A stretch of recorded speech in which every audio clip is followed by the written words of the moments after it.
Muy buenas tardes. A nombre del Consejo de la Cultura y las Artes de Nuevo León y en el marco del 40 aniversario de la Casa de la Cultura de Nuevo León, reciban la más cordial bienvenida al tercer conversatorio de ciencia ficción, evento que forma parte del ciclo de ciencia ficción y literatura fantástica y de los festejos del tercer aniversario del grupo virtual Hiperespacio.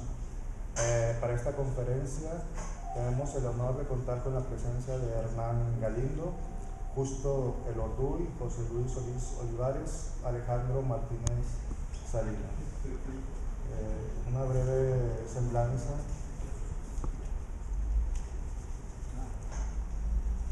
José Luis Solís Olivares, de Monterrey, Nuevo León, graduado de la licenciatura de Ciencias Jurídicas por la Facultad de Derecho de la Universidad Autónoma de Nuevo León, Master of Fine Arts en Dirección Escénica y Dramaturgia, otorgado por Tulane University.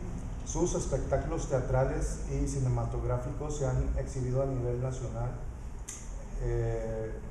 Fungió como promotor cultural en el Departamento de Difusión Cultural de la Rectoría de la Universidad Autónoma de Nuevo León y posteriormente en la Oficina de Acción Cultural de la Delegación Estatal del ISSSTE.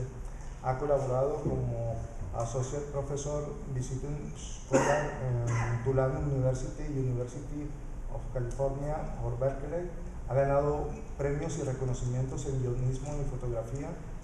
Ha publicado numerosos libros sobre guionismo y ha publicado los cuentos cortos de ciencia ficción 5 de agosto, Productividad y Primera Ley, Random Access Memory, Rapid Eye Movement y Ubicuidad en la antología Mundos Remotos y Cielos Infinitos.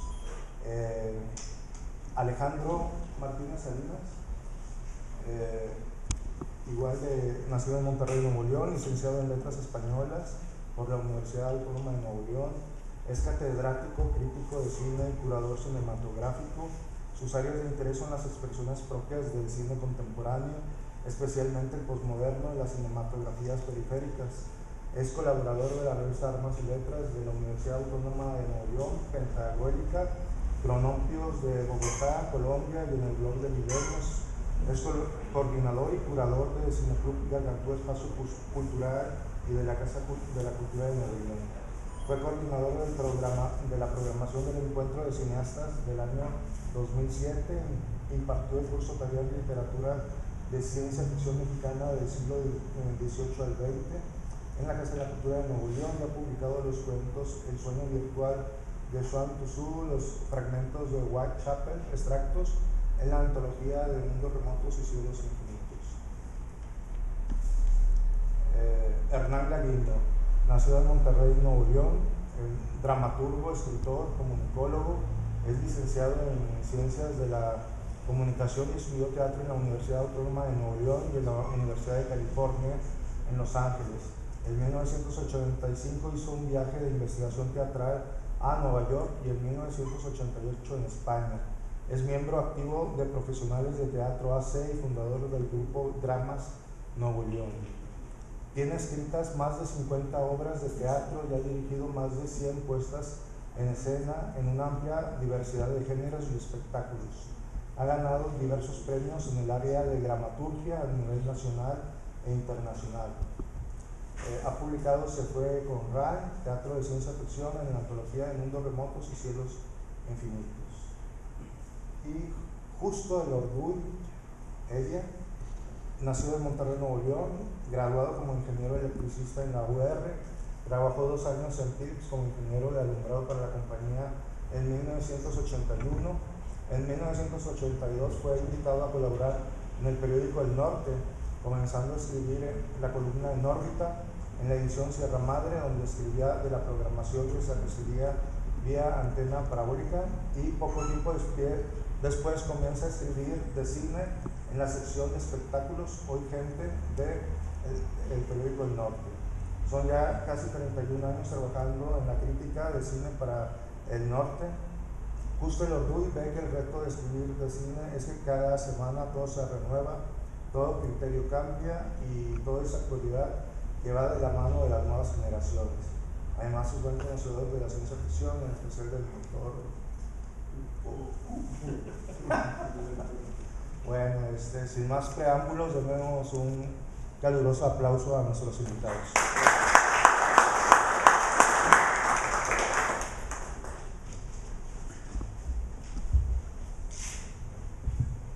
¿Qué sugieren, compañeros? Vamos uno por uno. Bueno, aquí el maestro Galavín nos sugería cierto temario, ¿no? El primer punto. ¿Qué les parece si nos vamos punto por punto y lo vamos comentando? ¿Cómo se iniciaron en la ciencia ficción? Bueno, en lo personal, ¿empiezo yo? ¿Qué les parece? Sí, excelente. En lo personal, para mí la ciencia ficción ha sido un gozo en mi vida, sobre todo en mi infancia y en mi adolescencia. Yo debo confesar que me inicié en la ciencia ficción gracias a la televisión. Yo cuando era niño, como hasta los 14, 15 años, tuve un héroe que seguramente los compañeros conocen, que se llama Irwin Allen. Irwin Allen fue un productor de televisión que hizo series norteamericanas muy famosas a nivel universal, muy fantásticas: Perdidos en el espacio, Tierra de gigantes, Viaje al fondo del mar, El túnel del tiempo, La familia Robinson Suiza. Que además yo nací en el 60 y estas series llegaron en los años 60, ¿no? Algunas de estas temporadas, de estos programas de televisión, pasaron de ser temporadas de blanco y negro a temporadas en color, ¿no? Por ahí Irwin Allen lo explotó bastante, por ejemplo en Viaje al fondo del mar. Cuando entró la temporada de color, los monstruos eran mucho más sofisticados, sus maquillajes y todo esto, ¿no? Y debo de confesar que también mi película favorita de la infancia es La aventura del Poseidón. A mí me estremeció esa película, la vi a los 11 años y realmente creo que fue la que me catapultó mi imaginación para contar historias, que es lo que ahora me gusta hacer. Cuando descubrí que Irwin Allen es también el productor de La aventura del Poseidón original y que era productor de todas estas series de televisión, entonces se convirtió en mi héroe. Irwin Allen, si están de acuerdo conmigo, pues también fue el iniciador de aquella etapa en los 70s del denominado cine de desastre, ¿no? Porque después de La aventura del Poseidón vino Infierno en la Torre, El Enjambre, Terremoto, todas estas películas, ¿no? Que se le fueron uniendo. Entonces mi infancia empezó con el gozo de la ficción y de la televisión, y luego se fue permeando hacia la adolescencia con la lectura, donde también quiero compartirles que sigue siendo mi autor favorito, Ray Bradbury. Ray Bradbury lo descubrí en la preparatoria, o me lo dieron a descubrir en la preparatoria, y aunque he leído mucho de él, sé que todavía no lo he leído todo. A mí me fascina como hombre, como gran productor. Fue un hombre que murió hace, creo que el año pasado, ¿verdad? Murió. Sí. Y bueno, produjo una cantidad de literatura impresionante, donde su ciencia ficción se identifica mucho con la cotidianeidad de la vida. No es como la de Asimov, que es mucho más fría y lejana. La de Ray Bradbury se mete mucho a la condición humana. Encontramos en todas sus historias, bueno, metáforas muy hermosas, poética muy bella, y realmente no sé cuál es mi libro favorito de él, porque todos me gustan. Él es uno de Ray Bradbury también, aparte de sus crónicas marcianas, Las manzanas doradas del sol y tantas historias. Fahrenheit, nada menos, ¿no? Fahrenheit 451, Fahrenheit 451, que primero creo que la están haciendo ahorita, ¿no? A ver. Sí, otro. Le iba a hacer Mel Gibson, nunca se hizo. Porque la de es Truffaut, ¿verdad? Truffaut, una maravilla en película. Bueno, aparte de todo eso, hay un libro de Ray Bradbury que se llama algo como El árbol de los brujos, una cosa así, que es el antecedente de la familia Addams y de la familia Monster. O sea, realmente Ray Bradbury, aparte de que diseñó un mall súper avanzado para la época de los 80, un mall, un centro comercial en San Diego, a él le dieron esa tarea por su mente tan avanzada. Él inspiró muchas cosas de la televisión norteamericana que se volvieron universales. podemos y consentimos en que las películas que les mencioné y las series de televisión que les digo, pues pueden ser catalogadas dentro de los trabajos comerciales, ¿no? Sin embargo, el propio Steven Spielberg declaró que su carrera no existiría si él no hubiera visto Perdidos en el Espacio. Eso me parece pues muy poderoso y creo que tiene una lógica, porque yo creo que Irwin Allen, si no hubiera visto las películas de Georges Méliès y su viaje a la luna, y si no hubiera leído a Julio Verne, pues no hubiera sido quien fue. Muy bien. Nada más le sumo a lo que dijo Hernán de Irwin Allen. Irwin Allen también fue el responsable de Viaje Fantástico. Él es, de hecho, los sets de Viaje Fantástico se parten en Perdidos en el Espacio y en el túnel del tiempo. O sea, lo quitan dos partes en dos. La parte de arriba era el túnel del tiempo y la parte de abajo era ¿Te puedo agregar algo? Nada más para que sepan ustedes, como sepamos todos cómo Hollywood se mueve. Lo mismo sucedió con aquel musical de Hello Dolly con Barbra Streisand. Esos mismos decorados fueron el salón principal del Poseidón. Entonces, bueno, yo creo que todo es reutilizable. No nos sintamos mal si se hace cine de esa manera. En mi caso, yo creo que la primera película, mi introducción a la ciencia ficción fue El Mago de Oz. Ciencia ficción y fantasía, porque están hablando que ya se veía de mundos nuevos y extraños cuando Frank Baum escribió sus libros de Mago de Oz, de llevar a una persona a un mundo mágico, como era el caso de Dorothy en La Tierra de Oz. Los mundos mágicos han existido desde los inicios. Precisamente, qué viaje más fantástico es entrar en la mitología griega y ver las aventuras de los dioses involucrándose con los mortales, que también eso fue parte de mi formación. Yo creo que ya formalmente la ciencia ficción, igualmente, y qué coincidencia con Hernán, fue cuando un día de viaje mi mamá llevaba para leer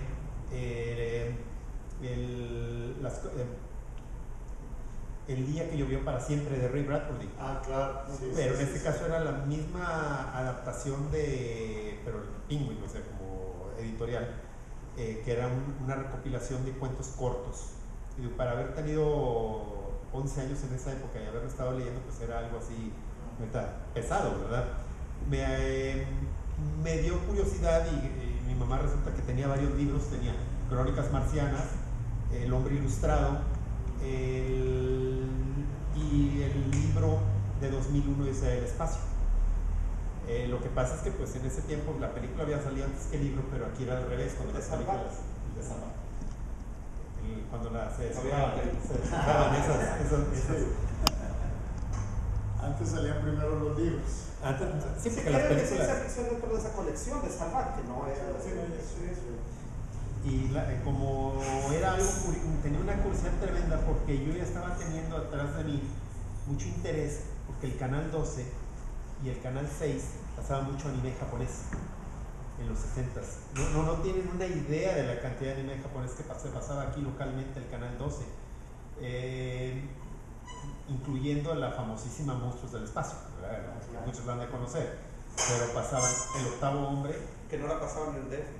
Yo crecí en el DF y toda mi familia era acá, entonces veníamos y Goldar y todo eso en el DF no lo pasaban. Ultraman. pero ya Ultraman era el 2, pero eso fue todavía más para acá. Pero el anime japonés estaba fascinado con las series de que era El Octavo Hombre, El Pequeño Samurái, Sombrita, y me falta Fantasmagórico, pero ese era del Canal 5 de México. Entonces yo ya tenía un complemento así muy extraño que me daba curiosidad, ¿qué es esto? Y un día me topé, porque yo estudié en el colegio americano, que en esa época era obligatorio tener bibliotecas de X cantidad de libros y tener todos los géneros. Me topé con un libro que se llamaba Tom Swift y su viaje a la luna, y su nave espacial, perdón. Resulta que era una serie de 30 libros de un inventor de 18 años que hacía de todo. En una serie de los 50s, de que se adelantaba a naves que no usaban combustible, sino reactores atómicos, usaban repulsión, antigravedad. Él inventaba telescopios que podían ver hasta casi el infinito, que podían tener algo muy intrigante para ese entonces, que luego ya en los siguientes puntos lo vamos a ver. Pero me dio curiosidad de saber qué era esto que estaba leyendo y me empecé a adentrar mucho en la fantasía. Nada más que yo siempre he tenido esta curiosidad. Yo no veo tanto lo actual, sino me alimento hacia atrás. Entonces yo empecé a ver hacia atrás la fantasía de Edgar Rice Burroughs, que es el creador de Tarzán, la serie de Barzoom, que hace poquito acaban de ver la película de John Carter, la serie de Pelucidar, que es de esa barca Tarzán en uno de sus libros. La serie de Pelucidar, al igual que Viaje al centro de la Tierra, hablan de una tierra hueca. Yo siempre he tenido esa manía de irme hacia atrás. De hecho, ya casi unos 20 años leí a F. Scott Fitzgerald. Yo ya tenía de antecedente la de el extraño caso de Benjamin Button, que ese es fantasía, es fantasía de Fitzgerald, en el sentido de que Benjamin Button nace de viejo y crece hacia atrás. Entonces yo siempre he tenido esa curiosidad de ver las raíces. De repente muchas veces descuido lo actual, pero me gusta mucho ver qué es lo que le ha dado pie a lo de ahorita. Entonces, por ejemplo, sigo leyendo todavía la mitología griega, más con lo que están sacando ahorita de Furia de Titanes y la de Percy Jackson. Ahorita que hablamos de Viaje Fantástico, que me la volví a encontrar.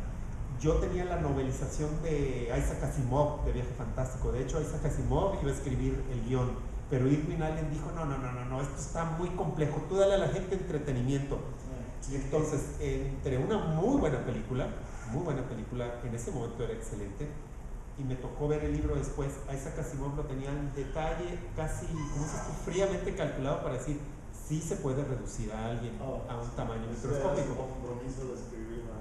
Pero de repente dices, pues ves el balance entre mucha ciencia y mucho entretenimiento. ¿Quién ganó? El maestro del entretenimiento. Claro, obvio. Así. No, Irwin Allen, que era el maestro del entretenimiento. Sí. A mí me aterraba, pero es por la edad. Sí, pero cuando me tocó verlo, a mí me aterraba Viaje Fantástico. Sí, las mitocondrias y las células. ¿Conoce esta historia de la nave que reducen y que inyectan en un hombre y que transita por Raquel Welch? ¿No? Más bien conocemos a Raquel Welch.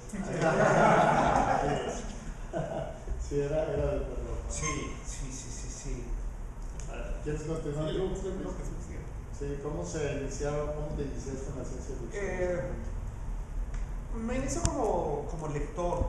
Sí, tuve la gran ventaja de que en la casa crecí rodeado de libros y mi padre lo tenía clasificado yo en el canon de los que no leen ciencia ficción. Sí, no recuerdo hasta que llegué a la ciencia ficción haber comprado un libro en mi juventud y creciendo en la casa, porque todos los tenía ahí, sí, de todos tipos, de todos géneros, ¿no?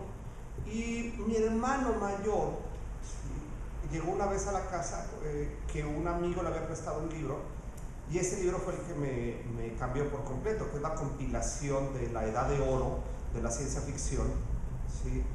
Hecha por Isaac Asimov. Entonces el primer cuento que leo de ciencia ficción es Tumifar de los Corredores, y me trastornó completo, ¿sí? Me devoré, ¿sí? el libro. Luego me fui al Sanborns, como les decía, crecí en la Ciudad de México y había el Sanborns de Insurgentes que daba una cuadra donde vivíamos, y tenía muy buenos libros de ciencia ficción ahí.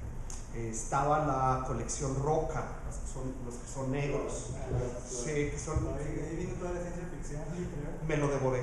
Entonces, me acuerdo que llegué yo con mi papá y a tono de reclamo de preadolescente, yo le dije, altanero, le dije, papá, ¿no tienes libros de ciencia ficción?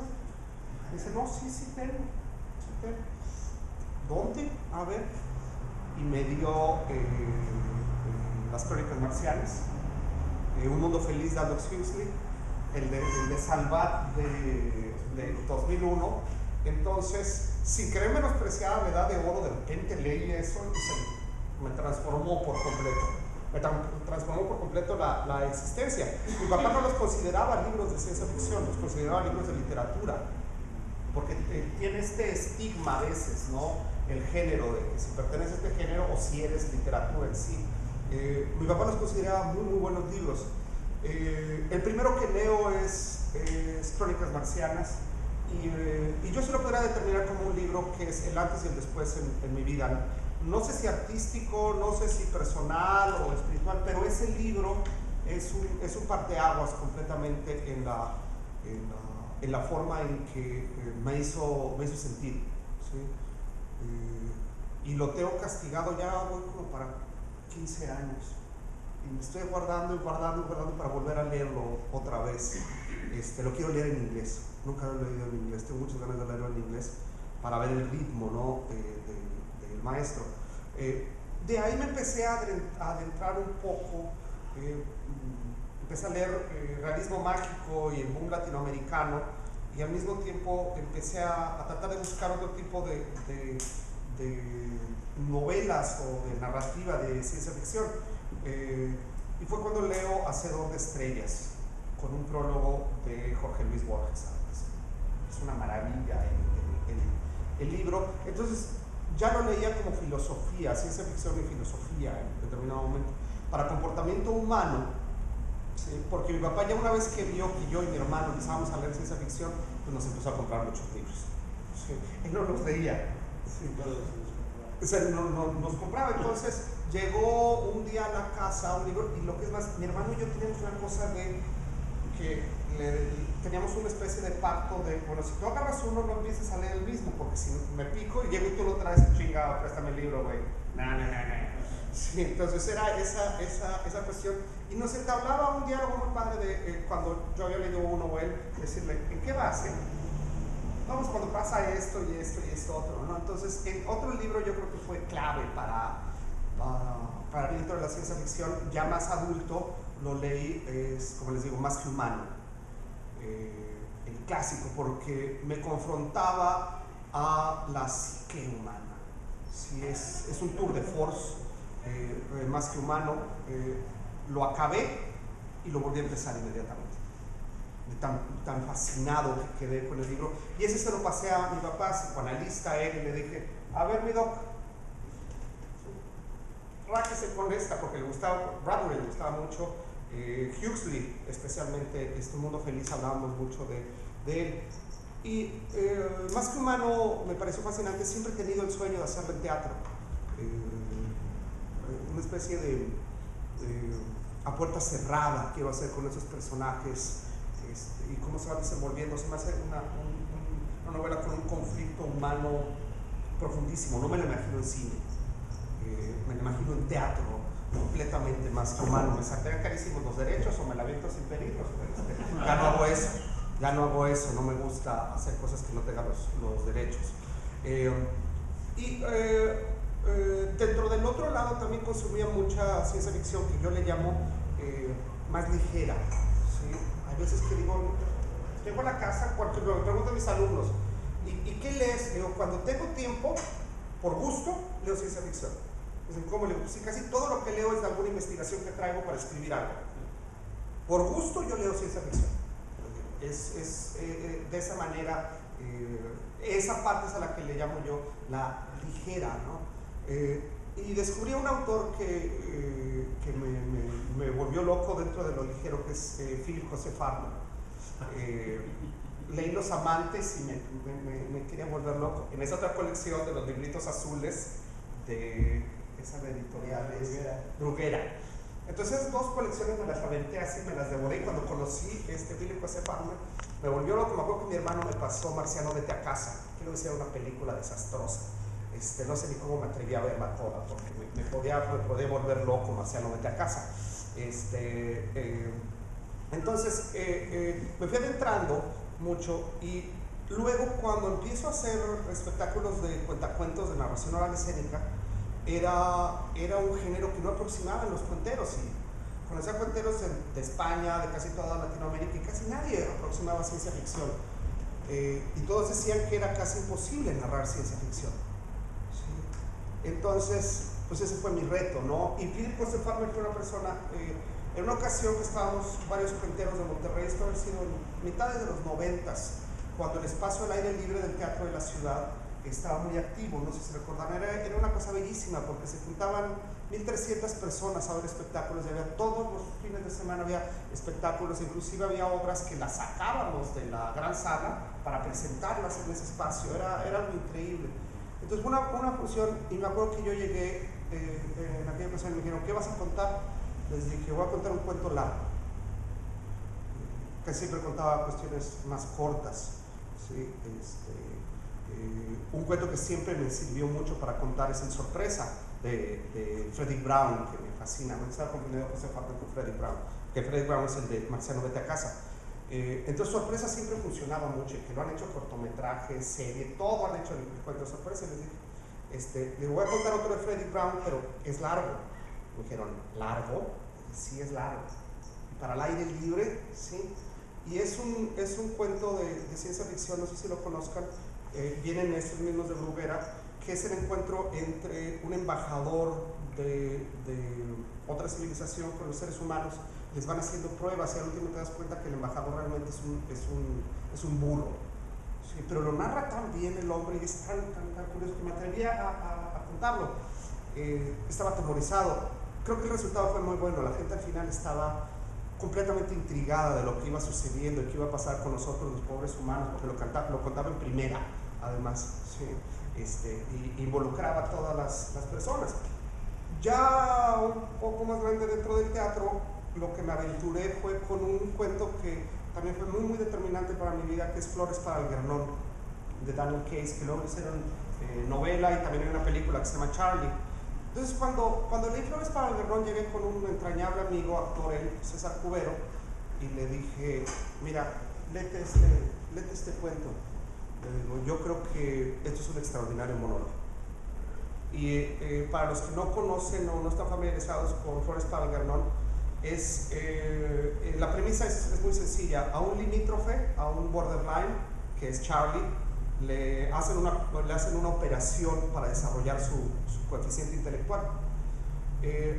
Y lo que dice Daniel Case es genial. Yo lo adapté como El diario de Charlie, se llamaba. No pedí los derechos, en aquel entonces no me importaba. No había internet, nada.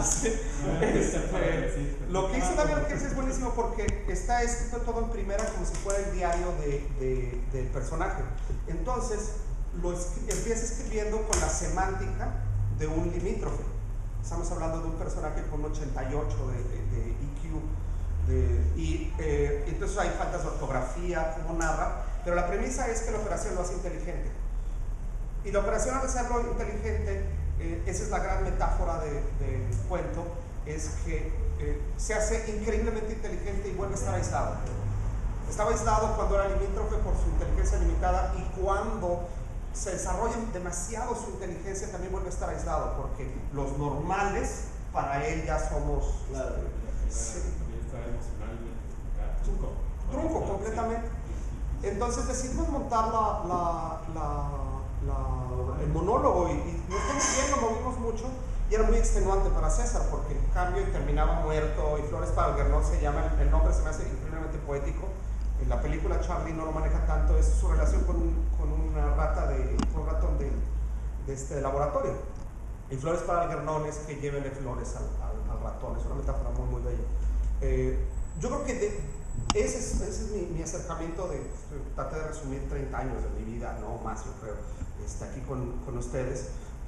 Ahorita pero yo creo que es otra de las preguntas. Estoy preparando un libro, ¿no? Pero ahorita les platico un poco de eso. Colega. Bueno, pues yo empecé un poco como Hernán, con el cine, con la televisión, más que con los libros. Los libros vienen como una segunda. O sea, me acuerdo mi abuelo me llevaba mucho al cine, entonces pues entre cualquier película que llegaba al cine Montoya de películas de ciencia ficción o El Abismo Negro, Star Wars obviamente, que recuerdo que me dice que cuando salió la escena de los monstruos en la cantina, salí asustado, tendría bien poquito, no sé, 16 años, y pues me llevó a verla. Entonces, realmente pues viene de ahí un poco. Después también mis papás nos tenían un montón de libros en la casa, entre ellos estos de Bruguera. Mi abuelo también me llevaba mucho, y recuerdo pues siempre llegaban a los puestos de periódicos esos libros. No era de que bueno, vamos a la librería como ahorita, sino también llegabas y también dentro de eso pues estaban los cómics.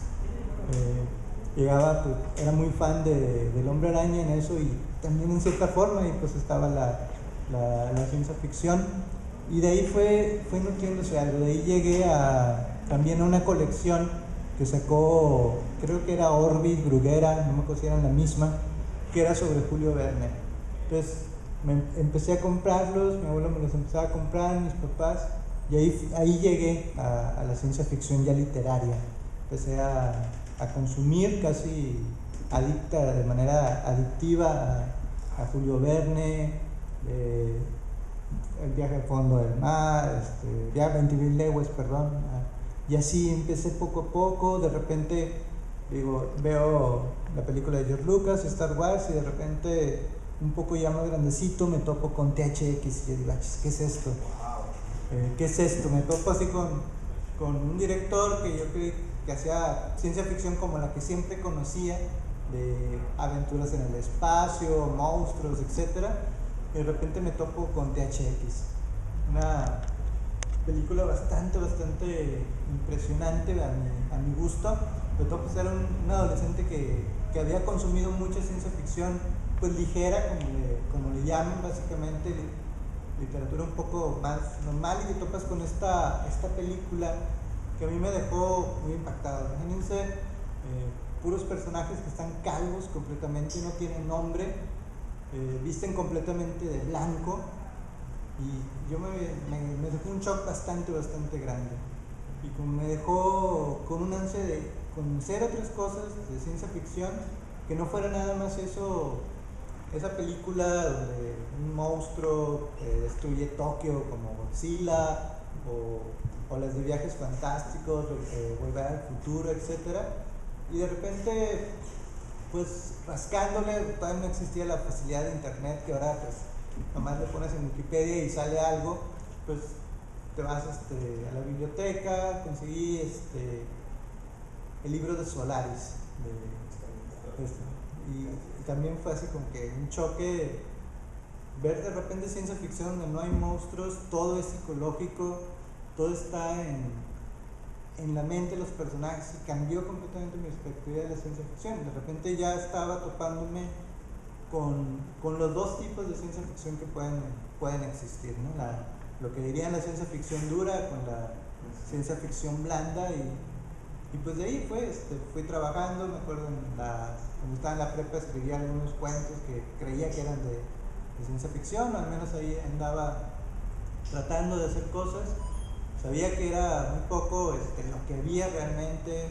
Busqué cosas de literatura mexicana, pero por ejemplo me toqué cosas de Borges, que creo que serían muy buenas cosas de ciencia ficción, cosas de Cortázar, etc.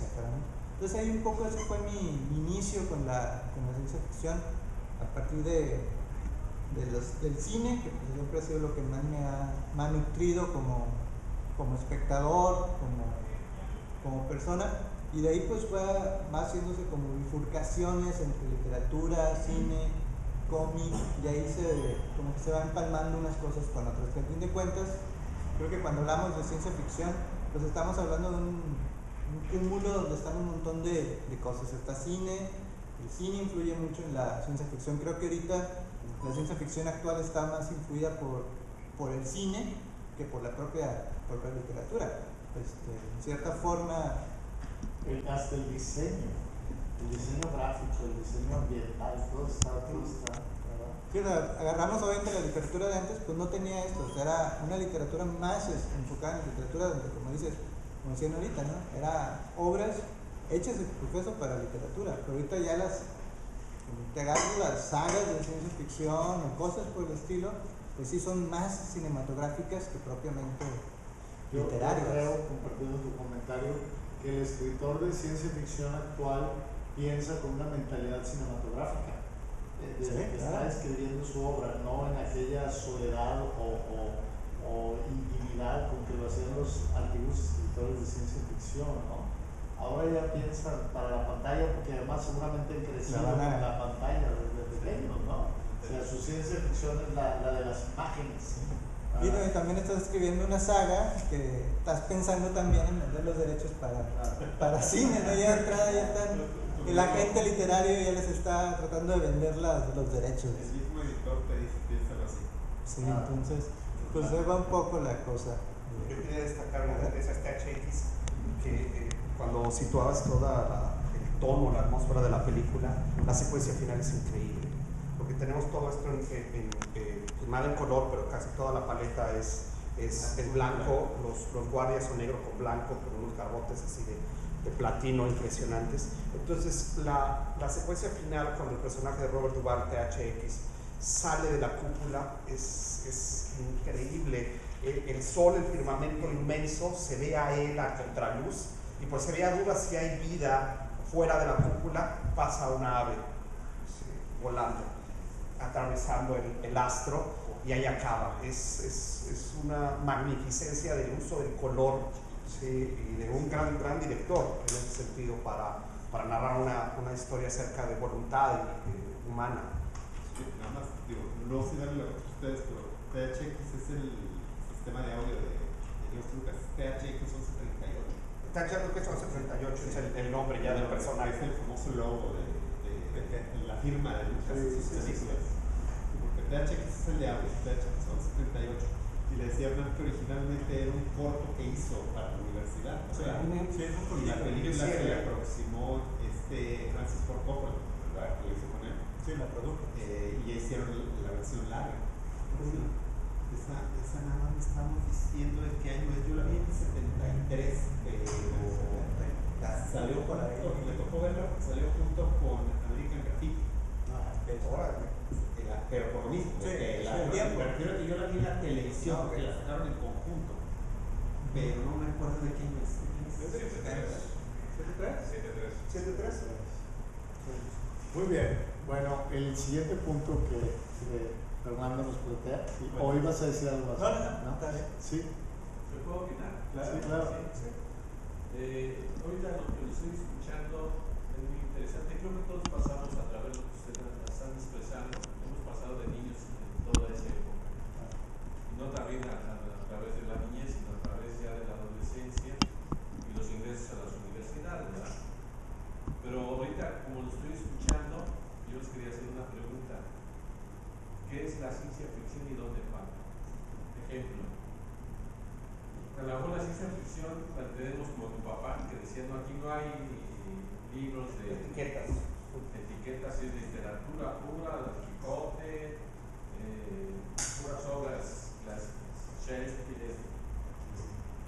Y entonces, o el libro de Dante, ¿verdad? Entonces, ¿dónde queda la ficción? 3 ejemplos: Ángeles y demonios de Brahma, que habla de la antimateria. Y cuando tú lo lees, dices, bueno, ¿cómo puede haber una antimateria si todo el mundo está construido de materia? Es imposible. Ahí la pregunta, ¿ahí hay ficción? ¿O el código da Vinci para Claro. la otra? Sí. Está entre la mitología también, hablando de los griegos, del vuelo de Ícaro.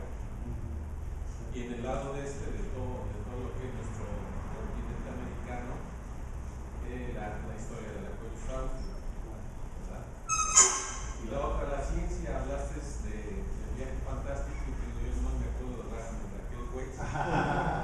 No, me acuerdo de algo muy importante, cuando el glóbulo blanco engloba la nave y empieza a destruirla. Pero si tú te vas a una parte muy seria, mi orientación y mi profesión es la bioquímica. Y entonces ves cómo los glóbulos blancos, que son los mecanismos de defensa del cuerpo, cuerpo dentro de tu cuerpo, lo primero que mandan cuando hay un objeto extraño, mandan los rastreadores o codificadores. Entonces van como naves de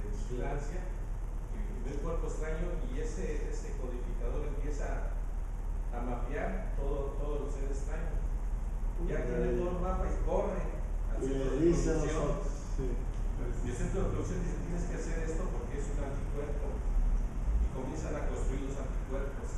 Pero Y luego precisamente, no va a dejar no le cuento una cosa rápidamente, porque no se me va a olvidar.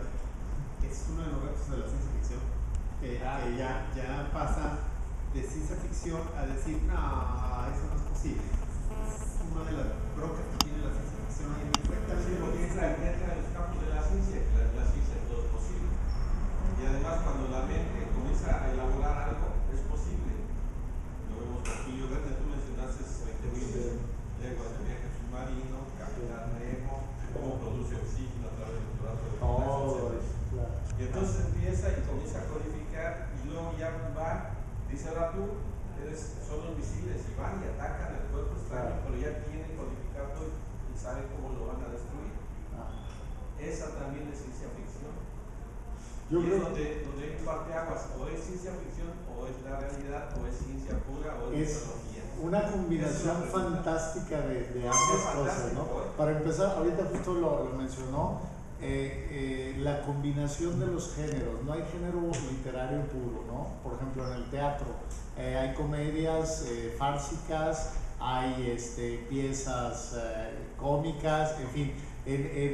Yo creo, ficción científica, precisamente la unión de estos dos términos es, si vemos por ejemplo, como lo que acabamos de vivir en la muestra de cine, ¿no? O es documental, o es animación, o es ficción.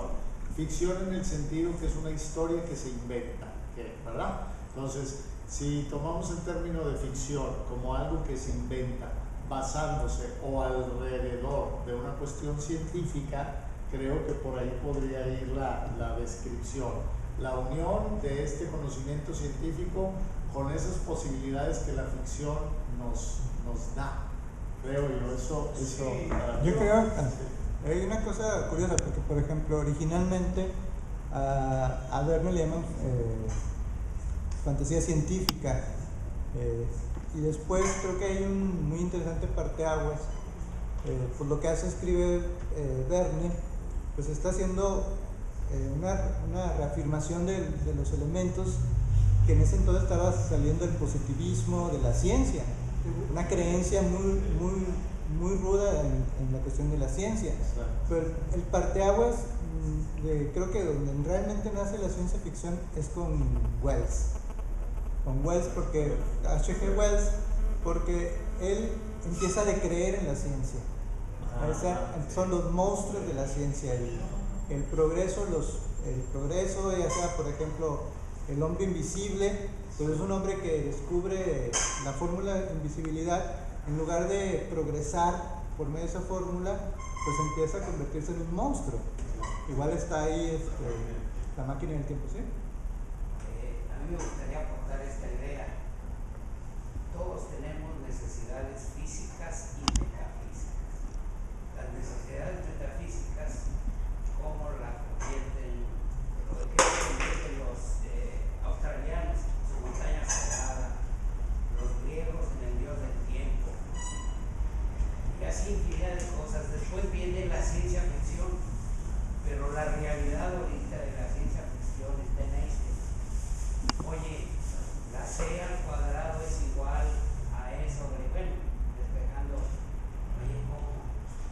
Esa es la verdadera ciencia ficción, en donde se está cubriendo una necesidad metafísica, porque ya el tiempo dejó de ser intuitivo y lineal, era relativo. Entonces todo lo de ciencia ficción es muy bonito para entretenernos, pero no para encontrar cómo cumplir nuestra necesidad metafísica. Con un Dios, sin un Dios, ¿con qué? Ese sería el reto después de Einstein, que es el que está vigente. Una de las preguntas también que serían muy importantes es, ¿también sería Dios una ciencia ficción? Ya entrando a un nivel, por ejemplo, tú decías algo parecido, ¿verdad? ¿A dónde radica la ciencia ficción y dónde radica la realidad? ¿Dónde radica la ciencia? ¿Dónde radica la mitología y la ciencia misma? Por ejemplo, E igual a mc al cuadrado, y tú hablaste otra vez volvemos con Raquel Wells, como la explicación, ¿verdad?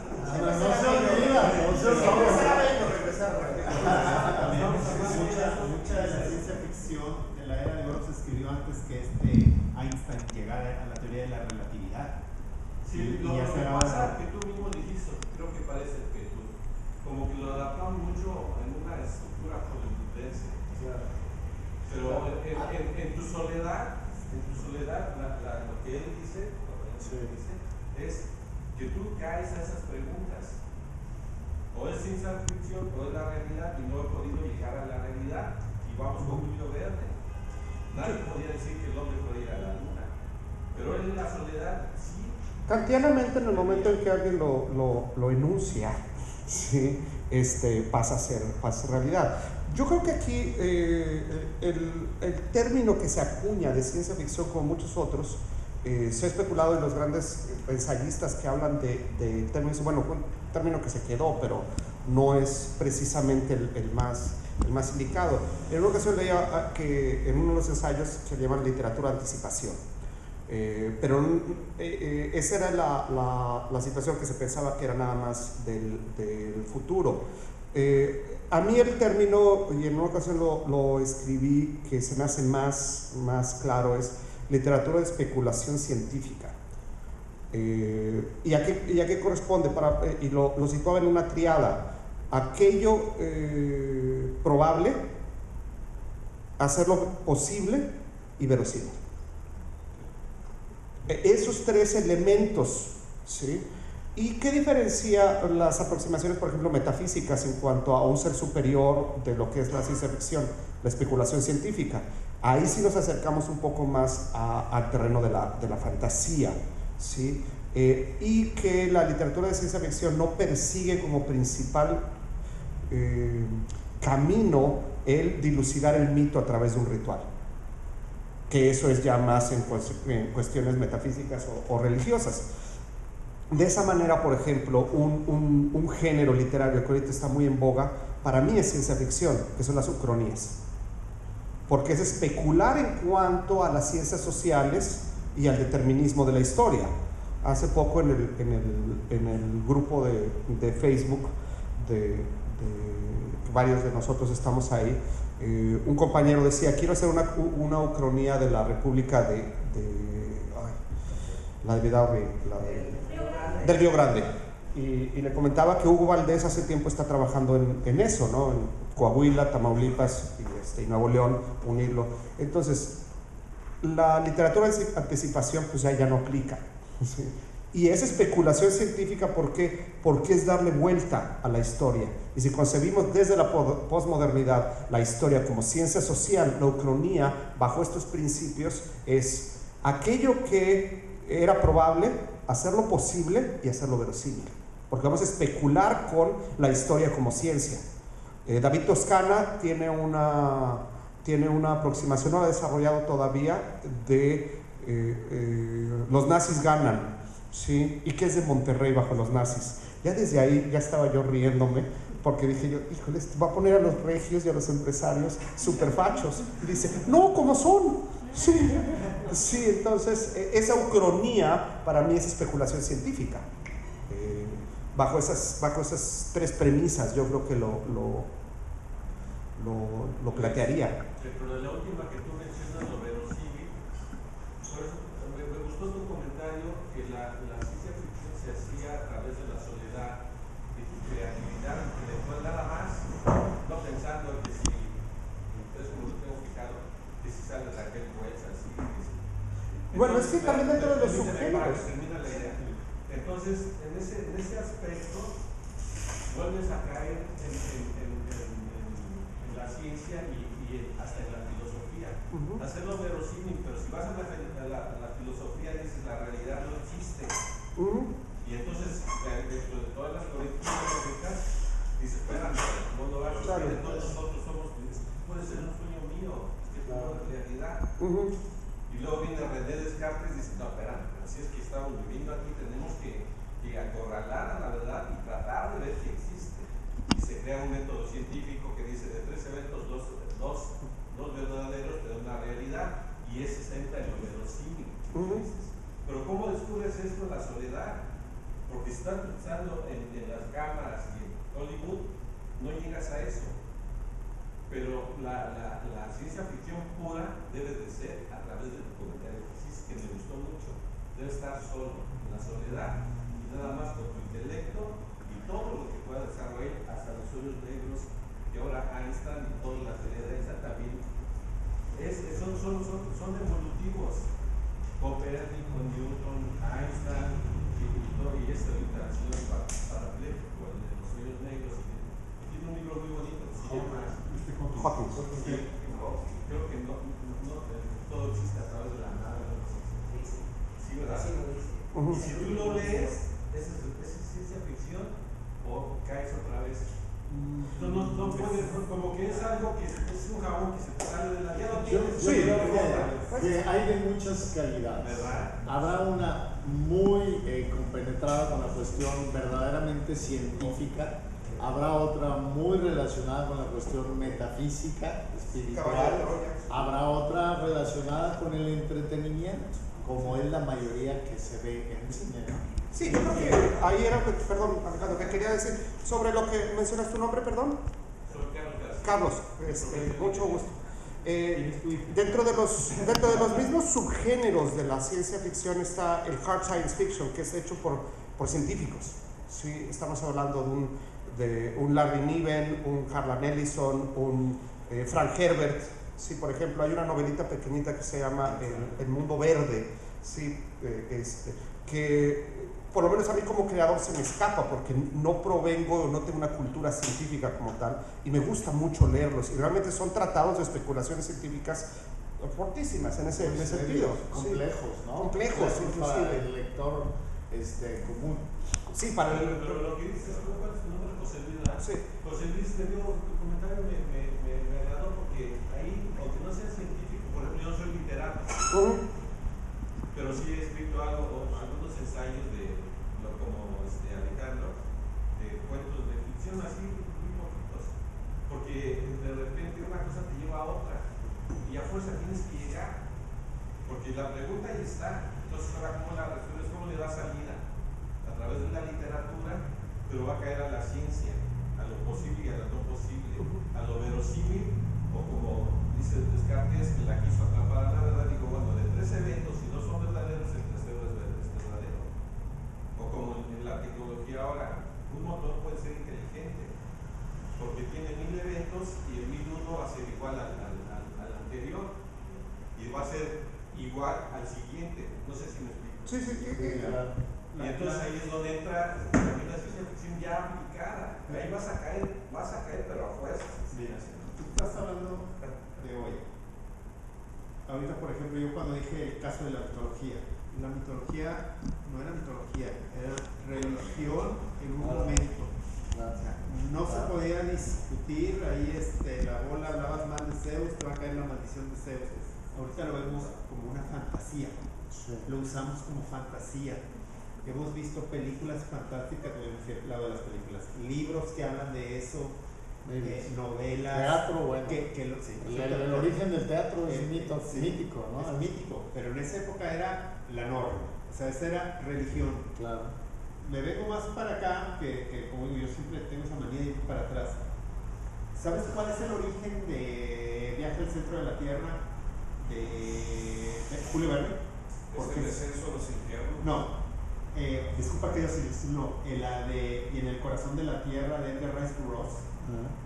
A finales del siglo XIX había una teoría de que la Tierra estaba hueca. No, pero tú estás hablando de mitología griega. No, yo me vine más para acá. No, en ese caso hay un poema olvidado del Renacimiento, Ludovico Ariosto, de la poeta, se llama Orlando Furioso, donde él pierde la razón y se va a la luna. Por eso se llama Lunáticos. Y él hace un viaje imaginario a la luna. Por eso se le considera uno de los precursores de la ciencia. No, pero yo me refería así de ¿por qué raíz tiene que dos escritores vean la Tierra hueca? Es que había una teoría, y luego igualmente porque H.G. Wells y ¿cómo se llama? Ray Bradbury, ¿por qué veían la Marte con canales? O sea, por ejemplo, en el caso había una teoría de que la Tierra estaba hueca. Entonces, esa era la verdad en ese entonces. Ahorita se me escapa el nombre del teórico que lo sacó, que en base a resonancias y que temblaba la Tierra, que se debía. esa era la verdad científica. Ahorita es ciencia ficción, ahorita es fantasía, porque no es cierto. ¿Por qué H.G. Wells escribió La Guerra de los Mundos? ¿Por qué mucha gente, por qué Edgar Rice Burroughs usó Marte con canales? Porque un científico prestigiado como Lowell, Percival Lowell, dijo: yo vi canales en Marte y aquí está mi plano. Nadie le decía que no, nadie lo cuestionaba. Claro. Inclusive Tycho los había visto antes, pues empezó a desarrollar. pero eso era la verdad científica, nadie lo cuestionaba. Ahorita se me escapa Ray Bradbury se basó inclusive en lo que sacó Burroughs de su serie de Barsoom, porque se hablaba que había inteligencia en Marte. Esa era la verdad científica. Te vienes más para acá y ya sale Einstein con la teoría de la relatividad, y esa era la norma. O sea, estás hablando que la ciencia ficción se basaba en realidades en ese momento. Yo ahorita me desvío así paralelamente. Me gustó mucho también para atrás leer la serie de Doc Savage de Kenneth Robertson, que era de los 20s y los 30s, que se basaba mucho en la realidad científica. En esa época usaban como transmisores el FM, que ni siquiera era popular, pero se sabía que podía haber una frecuencia donde la claridad era muy buena. Por ejemplo, viajar, en un cuento de él, se viaja de Los Ángeles a Nueva York en menos de una hora, que en los 30 era algo inaudito. Pero se hablaba ya de máquinas propulsoras que tal vez no fueran de hélice, que pudiera llevar. Esa era la verdad que se manejaba. Y en conjunto tú ves, viene la implicación religiosa, la implicación filosófica, la cuestión de la persona buscando un escapismo, y la seriedad, por ejemplo, de autores como Asimov, que habían trascendido de antes y después de la teoría de la relatividad. Para ellos cambió mucho la forma de la ficción. La forma de la ficción y la forma de la vida, de las pérdidas de la inocencia, la pérdida de la inocencia después de ver la destrucción que podía causar el átomo, que primero ellos lo glorificaban. Los escritores de ciencia ficción de los 30s y los 20s glorificaban el átomo como que nos iba a sacar de la Tierra a otros planetas, a otros mundos, y ahora resulta que la realidad del átomo es destructiva. En un aspecto. No, por eso. Pero mucho científico, ¿cómo era? Como decíamos una vez, el autor de la fantasía científica, ¿verdad? Que no era ciencia ficción, se decepcionó. O sea, hubo una decepción muy grande porque ellos veían una utopía futuro. Y ahora se están dando cuenta que era como H.G. Wells había dicho. Una distopía. No existía la utopía, no iba a existir un mundo mejor, iba a existir un mundo patético. Y luego viene 1984 de George Orwell, que tiene que ver que es al revés, es 48. Fue cuando se establecieron las leyes del hombre, no me acuerdo exactamente más el término, en Inglaterra, que le dieron muchos poderes al gobierno inglés, que es lo que todavía lo tienen ahorita, de arrestar sin orden de arresto, puede ser por los irlandeses. Entonces George Orwell empezó a ver un futuro también distópico, oscuro, perdido. Y apenas voy a ir a los 40. Si te vienes ya después, la Guerra Fría, cómo fue cambiando el aspecto. Creo que fue el hueco donde no hubo muchos escritores de ciencia ficción, inclusive, porque no había, ya se consideraban que no había nada que descubrir. Pero no era como así de lo que hemos leído de la época de oro, como ese estudio de la ciencia ficción, de que había muchos, y había muchas revistas de ciencia ficción donde escribían. Pero se van sobre esos dilemas de la posguerra. Comienza la ficción literaria como El Señor de los Anillos. El Señor de los Anillos en Inglaterra y ahorita en Estados Unidos empieza la fantasía, la alegórica, la de... ¿Perdón, cuál? Harry Potter. Sí. O sea, empieza a buscarse más una fantasía que se ve reflejada en el cine, que trata de ser siempre relacionada con la mitología. Bueno, volviendo al tema de la mitología, pues es obvio que estamos viviendo una segunda época en el planeta sobre la mitología. Los superhéroes están más fuertes que nunca. Yo creo que están más fuertes que en los años 30, que los inventaron. Ahorita la producción con el cómic y el cine y todo esto, pues es realmente una mitología contemporánea, me parece a mí. ¿Sí? Sus historias, sus dramas, sus secuelas, todo es comparable a los mitos griegos, ¿no? Cada uno de esos. Sí, porque de hecho es un poco de lo que partimos, ¿no? Es que cuando hablamos de ciencia ficción siempre pensamos en un futuro, cuando realmente estamos hablando del presente. Todos los escritores, pues como decía Orwell, pues estaba hablando estrictamente de algo que podía estar pasando, ¿no? Y en aquella época, cuando empezaba la época de oro, pues estaba todo el auge científico, el progreso, y eso se veía reflejado en esa literatura. Después viene la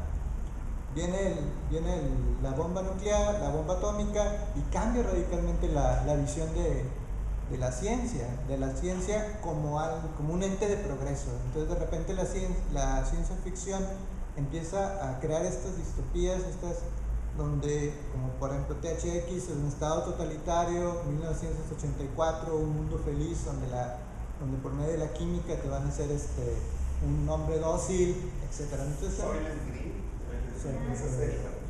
Entonces, son futuros completamente destrozados, donde en lugar de esa utopía donde se creían en los 30 de que la ciencia le iba a llevar al hombre al progreso máximo, iba a ser al revés. Hay precisamente, creo que ahorita en Marco, ¿no? Una exposición de ese futuro que nunca llegó. A mí, en lo personal, me fascinan las imágenes que se proyectaron en los años 40 y 50 en cómics y en cine de esas ciudades y esos transportes que nunca existieron ya. O sea, fue un futurismo, es un futurismo del ayer, un futurismo que nunca llegó, ¿no? Ahorita hay una exposición, ¿no? Creo que sí. La Feria Mundial de Nueva York del 36. Hay una novela, no se llama Recuerdo del Porvenir. Sí, de Elena Garro. Es de Elena Garro. Sí, no, y también, por ejemplo, si nos vamos más a la ciencia ficción, por ejemplo, Mad Max o cosas por el estilo, donde prácticamente vamos a caer en un salvajismo, ¿no? Incluso pues ahí está mismo La máquina del tiempo de Wells, pues es que al final el salvajismo va a ser el fin de la humanidad. ¿Y qué me dicen de Frankenstein? ¿De qué año es Frankenstein, Mary Shelley? ¿Qué año es? 817. 817. Ayer cumplió año. Ayer fue su.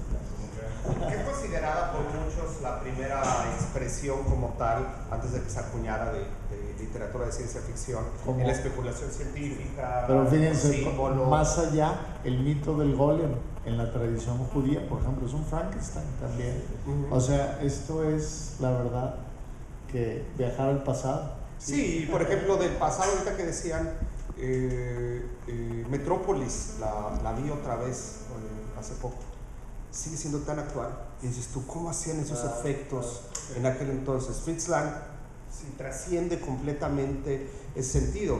El epílogo de Odisea 2001 del espacio, creo que es el epílogo, perdón, el prólogo al viaje es una de las demostraciones más fastuosas en cuanto a perspectiva, pero está tan bien contado, está tan bien hecho en ese sentido, ¿no?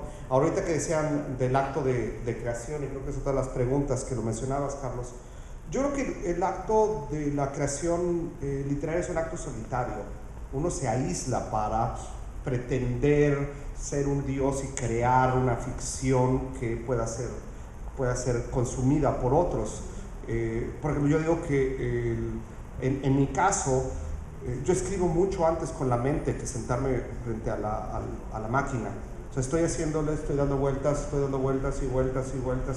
No soy, por ejemplo, Hernán y yo lo hemos platicado, ¿no? Que le digo a Hernán, ¿tú puedes llegar y sentarte? Sí, pues calendramas, muchos salieron así de, pues me voy a sentar y a ver por dónde va. Pero ya viene la idea por ahí, general. Sí, pero algo te la dispara, ¿no? Por ejemplo, yo tengo una premisa. Hay que apuntarlas, por ejemplo. Sí. Que tienes que poner, ¿dónde estaba? Aquí. Yo creo que todo escritor debe de hacer apuntes, ¿no? Bueno, Woody Allen lo confiesa, ¿no? Él tiene una sala llena de pequeños papelitos. Más vale un humilde pedazo de papel que la de Sí, con todo lo que se le ocurre, ¿no? Y un día va, y entonces un guión, y luego hace otro guión, y luego hace otro guión. Yo tengo, eso es por ejemplo, una premisa que tengo que siempre he querido desarrollar, y es una premisa completamente pura de ciencia ficción. Y ahorita como que le estoy coqueteando para un guión bastante triste va a ser. Siempre lo he querido que sea una novela corta, por eso lo pienso también como guión, de unas 90 hojas. Y todo fue una cuestión científica que me enteré. Las neuronas viajan aproximadamente a 300.000 kilómetros, ¿sí?, en el cuerpo. De manera tal que si midiéramos 300.000 kilómetros y alguien nos pinchara en el dedo gordo, tardaría 2 segundos en dolernos. Cuando llega, el cerebro la transforma y te la regresa, ¿no? Entonces, a mí me gustó, más o menos es mi explicación chafa científica, ¿no? Viene de cuando empecé a leer de déjà vu. De ahí empecé a ver la situación y dije, ¿y si de repente un güey empieza a viajar más rápido? Ya estaría oyendo lo que estamos diciendo nosotros, porque todo esto está procesado dentro del cerebro y lo está cambiando. Es como si tú trajeras una Commodore 64 y yo traigo una PowerBook, ¿sí? Entonces... Pero estás hablando de cerebro, estás hablando de energía y nada puede viajar más rápido que la velocidad de la luz. Entonces nada puede viajar. Ese es el reto de la especulación científica de la ciencia ficción. Es precisamente eso, lo que vemos como mitología. Ahora mitología antes era la norma. Compañeros, perdón, es que aquí el joven tiene un... No más es esto, yo creo que les ha olvidado hablar de la genética. Bueno, Si claro. meten eso, van a ver que hoy en el norte sale que en Filipinas no quieren el maíz preparado genéticamente, transgénico, y a lo mejor tienen razón porque quieren romper un equilibrio. Si en 10.000 años hay una bacteria que vale al maíz, pues combatan a la A y no combatan al maíz. Entonces, ahí en ciencia ficción, ¿qué pueden decir? Hay que estudiar mucho para ver, inclusive eliminar la idea de evolución. 3.000 millones de genes se forman en los ácidos ribonucleicos. ¿Será ficción o será un programa? ¿Alguien se puso de alguien o algo? ¿Cómo? Entonces ahí, cuando entra la genética, pues entonces hay que empezar a estudiar en serio los 3 inventos. Inventamos a Dios, inventamos el dinero y inventamos el destino. El único que tiene fuerza ahorita es el dinero. Dios, papá Dios. ¿Por qué? Porque no creemos que todo es evolución y no es cierto. Hay un programa bien definido para que exista la vida y el fenómeno que vea que vaya a planetario algo que vea hidrógeno, oxígeno, nitrógeno, azufre y carbón, forman los ácidos que forman la vida. Y eso en una palabra simple se llama chon. Carbón, hidrógeno, oxígeno, nitrógeno. ¿Cuál es la palabra? Chon. Carbón, hidrógeno, oxígeno. A ver,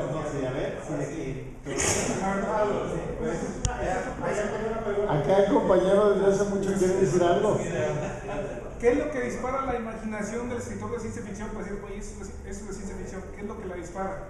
Es que hoy es más corto el lapso entre lo que sale, cuando salga publicado, ya es una realidad, que ese es el problema. Antes era, por ejemplo, yo iba a decir precisamente que en los 70 fue cuando vi por primera vez la palabra clon. O sea, inclusive en esa época la televisión se quería llevar de punta al cine, y me tocó ver un programa piloto de una serie de televisión que se llamaba El Rey de los Clones, porque de 1 es 5, 8 clones o 10 clones. Cuando todavía era una idea que era así increíble, ¿verdad? Y ahorita pues ya ves las posibilidades que hay para la clonificación. Lo que saques, nada más que ahora el lapso entre que es algo a la imaginación y en realidad es muy corta. Antes pasaban décadas para que fuera una realidad, ahora pasan meses. el de un churro que me tocó ver, que me los encuentro y voy y los agarro, la de una que se llama Moon Zero 2, Luna 02, de que hablan de que los asteroides, en el cinturón de asteroides hay zafiro, y con el zafiro puedes hacer cristales irrompibles. Ya es una norma ahorita, o sea, pero en esa época era algo muy remoto. ¿Cómo vas a traer un asteroide y vas a hacer zafiro? Ya lo puedes hacer sintético, el zafiro lo puedes hacer sintético. O sea, ¿sí me entiendes? Ahora los descubrimientos científicos vienen uno tras otro, tras otro, tras otro, tras otro, y antes había, tal vez podamos hacer un carro volador, ¿no? Ya, y de aquí a que lo hagan ya lo hicieron. Para cuando tú escribas algo, ya no hay novedad. Ese es el problema. Sí, en cuanto a lo que detona, yo creo que, relacionado con tu pregunta, el ejemplo que ahorita ponía de lo de esta situación de este ser humano, ¿sí?, que le empieza a viajar más rápido, ¿sí?, las neuronas, entonces, pero eso es una ocurrencia. Es una ocurrencia. De ahí a llegar a una idea que tenga un aterrizaje, que sea especulativa, que hable acerca de la naturaleza humana, que aproxime el mito, el rito, eso es el trabajo. Claro. Porque eso es una mera ocurrencia. Sí. Ni siquiera se convierte en una premisa, porque una premisa completa sería, y esta persona iba a reflejar y va a suceder esto. No estoy hablando de premisa argumental de la historia en sí, sino acerca de qué es esta historia. Volvemos otra vez a hablar ahora sí de ciencia ficción como una creación literaria. La verdad es que el señor Carlos y el señor ¿cómo? Gerardo Erasmo nos han llevado, han complementado esta charla por lo que a mí se refiere, de una manera interesantísima, donde nos hemos ido mucho más allá de la ciencia ficción como una creación artística y nos compenetramos en problemas ya científicos y metafísicos, ¿no?, que creo que son muy amplios y que son bien importantes para la creación artística de la ciencia ficción como literatura o como cine, ¿no? Creo que tú nos estás regresando a lo que José Luis está diciendo, ¿no? A ese compromiso de tener una idea y luego de, a ver, ¿qué quiero que sea? ¿Qué voy a decidir que sea? ¿Ciencia ficción ligera? ¿Fantasía? ¿O quiero realmente hacer un trabajo literario donde me comprometo a estudiar la ciencia y el fenómeno que estoy proponiendo para hacer algo profundo, ¿no? O sea, es un gran reto. Lo comento porque uno de los puntos que aquí Galaviz nos ha dejado es el reto de hacer ciencia ficción. Y yo les quisiera decir, ahora como autores, ¿sí? Hacer ciencia ficción para mí me parecería el mayor reto. Hace 20 años, que yo tenía 30, estar en México y que México creyera en los autores de ciencia ficción. Eso es, bueno, creo que sería el mayor reto. Ahora que estamos permeados y globalizados, pues a lo mejor, sí, escribo un cuento aquí, me lo van a publicar en España o en Lima o lo escribo en inglés y ya me lo puedo publicar en cualquier. O sea, ya es otro el reto. Pero cuando me pones reto, yo me acuerdo, yo deciría, a ver, en algún momento me gustaba más la ciencia ficción que la dramaturgia, pero por otro lado, finalmente escogí la dramaturgia. Sin embargo, yo me acuerdo que el reto era ese. Bueno, creo que el CONALEP editaba algo de autores mexicanos de ciencia ficción.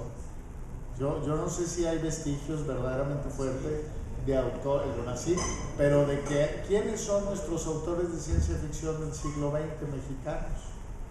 Debe haber, pero quiénes son, dónde están. Como no están en Hollywood, no están, ¿sí?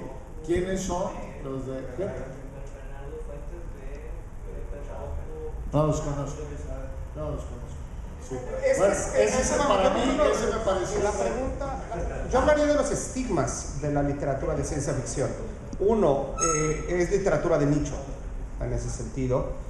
Y ese es uno ahorita lo mencionabas, ¿no? Está BEF, está tal. Sí, los conocen los que cultivan el género. Inclusive los escritores que no son de ciencia ficción dicen, no, hacen ciencia ficción.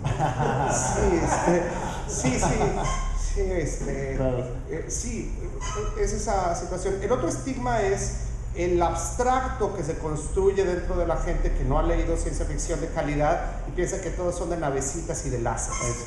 Uno de mis mejores amigos así decía, tú y todas tus mamadas esas. Y le digo, no te va a pasar una, mira, esta te va a gustar. Hay cohetes y así, me cagan todo eso. Le dije, tú no te preocupes, te vas a divertir. Y le pasé Periplo Nocturno de Bob Shaw, estaba fascinado. Bueno, algo bien importante, creo que estarán de acuerdo conmigo, es que universalmente la ciencia de ficción se ha permeado casi en todo el planeta como si todo fuera norteamericano. Es el capitán Scott Robinson y es el capitán William, etcétera, ¿no? Pero hay una ciencia ficción en el cine que ustedes lo saben muy bien, en el cine ruso y en el cine polaco, donde los argonautas no se llaman el capitán Scott, ¿verdad? Sí. Entonces, pero todas nuestras historias, Stoker y Solaris de Tarkovsky, ¿no? Exactamente. Pero estás mencionando, perdón un momentito, estás mencionando porque yo los veo como canalizados a todos los actores.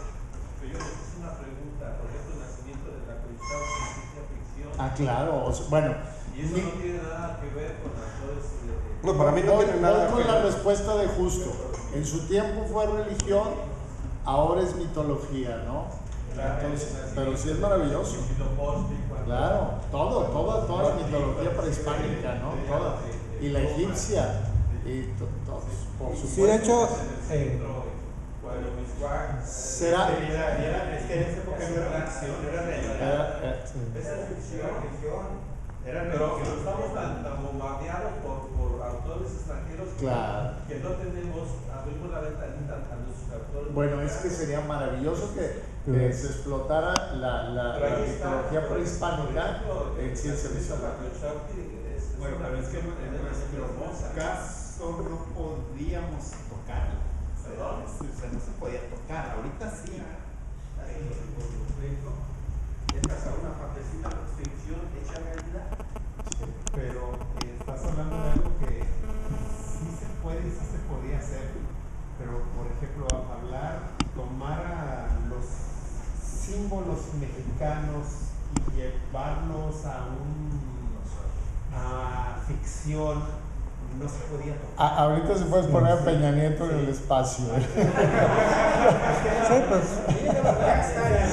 Ya está en el espacio.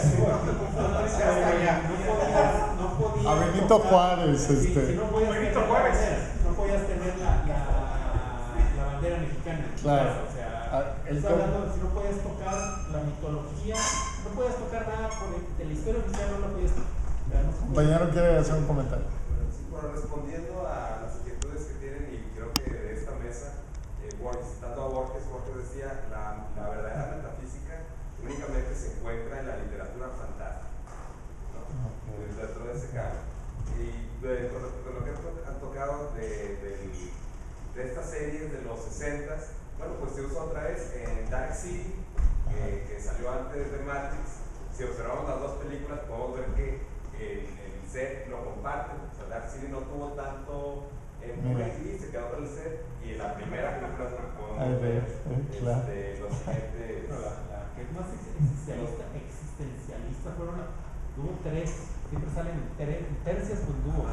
El 13º piso, el 13th floor. No, es Matrix, el 13º piso y la Dark City. Pero las tres existencialistas. Claro que Matrix. Es como ahorita que salieron Oblivion, After Earth y la de Elysium. Pero ninguna de esas. Bueno. No, pero me refiero a que salen en tres. O sea, o dos. Oblivion, After Earth y Elysium. En esa era la existencialista. Hay que tomar caña del árbol caído, alguna va a pegar. No, la más pesada, disculpa que apunte, la más pesada era el 13º piso, esta 13th floor. Esa era la más pesada de todas, que al final no es un final utópico, te dicen, este hombre está soñando, o sea, que ve el encabezado donde dice, ya no hay crimen en la tierra, y se despierta pensando que es el mundo real. Y bueno, después tocaron Ray Bradbury, ¿no? Y que ya como una segunda inclusión, ¿no? Y bueno, y tocando así entre hard y soft, ¿no? La ciencia ficción dura y la blanda, ¿no? Inclusive el mismo Bradbury comenta, el único libro de ciencia ficción dura que he escrito es Fahrenheit 51. De lo demás es pura extrapolación utilizando ciertos elementos El hombre ilustrado viaja entre la fantasía, la literatura tradicional. Y el punto de lo que iba con de esa mención era que, ¿qué opinarían ustedes de incursionar o incluir ciencia ficción en las escuelas? En todo caso, ustedes fueron los que tuvieron que irla a buscar y algunos contaban con la bendición de tener una biblioteca en casa, máximo una biblioteca que contase con ciencia ficción o que sus padres les apoyasen en el ejercicio de la lectura. Pero, ¿qué tanto se pudiese incluir la ciencia ficción dentro de su canon, inclusive sin etiquetarla, con cuestiones como el mundo ilustrado o un mundo feliz, dentro del programa escolar, ¿no? En lugar de darles un libro de, oye, tienes que leer Tolstoy, ¿no? A mí, en mi caso, lo que funcionó en mi curso de lectura fue más que nada Salgari. Yo estaría seguro que si hubiese un libro de Salgari obligatorio en secundaria, tendríamos pero muchísimos más lectores, ¿no? Y en el caso también pues, de Bradbury es más atractivo. Es más atractivo. Sabes que no pegarían como no pegan los valores vienen del hogar, no de la escuela. Pero fíjate que lo mismo pegaría. Por ejemplo, en mi caso, yo también tuve un padre que amaba la literatura, a pesar de que era de un pequeño pueblo. No podemos decirlo por decreto, tiene que ser desde el amor del hogar, de ahí tiene que ser voluntario. Exacto. Pero fíjate, justo decías una cosa, como se me graban cómo se van desarrollando ustedes. Dice, yo me voy atrás, vámonos atrás en lo que él propone y lo que tú dices.